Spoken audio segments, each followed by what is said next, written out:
When you have dirty laundry in our kitchen, we've got a dirty laundry basket that usually sits in front of our shelves that we keep our food supplies on. That's where you can put your dirty towels, washcloths, aprons, and bandanas. When we need to run laundry, we can take this dirty basket and pull it over into Mrs. Adams' kitchen. Please make sure that before you cross this accordion curtain, you need to make sure that you talk to Mrs. Anderson and get her approval to come over into Mrs. Adams' room. If you do not, you will receive a detention for coming into Mrs. Adams' room. You walk over here. There are instructions on how to run the washing machine and the dryer up here on the wall. You can see that we've got instructions for red laundry and instructions for white laundry. It's pretty basic. Down here on the washer, you're going to push this knob in, and you're going to turn this triangle down to heavy. It's circled in purple. That's what we used almost all the time. For the temperature, we're always going to turn it to hot and cold for whites, and that's what we wash most of the time in here. If you happen to be washing the red laundry, you would turn this over to the cold. And then the load size, we always put it on the super load size because we usually have a lot of laundry and our loads are really big.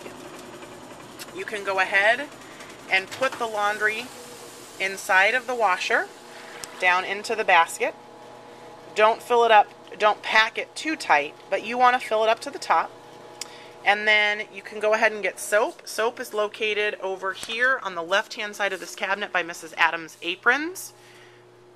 You can see it's in this bucket right here. You're going to get 1 scoop of soap, and you're going to put that scoop of soap down into this washer basket, and then you can go ahead and close the lid. And if you pull out on this knob right here, that will turn the water on, and it will start the cycle for washing. Once the clothes are washed, you can put them into the dryer.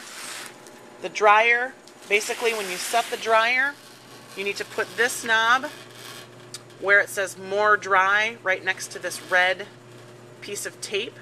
Make sure that this button is pushed on regular, and then you can hit the start button. Inside of the dryer, there's a lint trap that you need to make sure that you clear. Every time you start a load, you can see that it collects the lint. You can pull the lint off of here and throw the lint away, and then replace that before you shut the door and turn the dryer on. The clean laundry that comes out of the dryer when it's dry can go into a basket. Those baskets are usually right on top of the dryer, and those can be put away into our baskets or hung up if they're aprons in our classroom.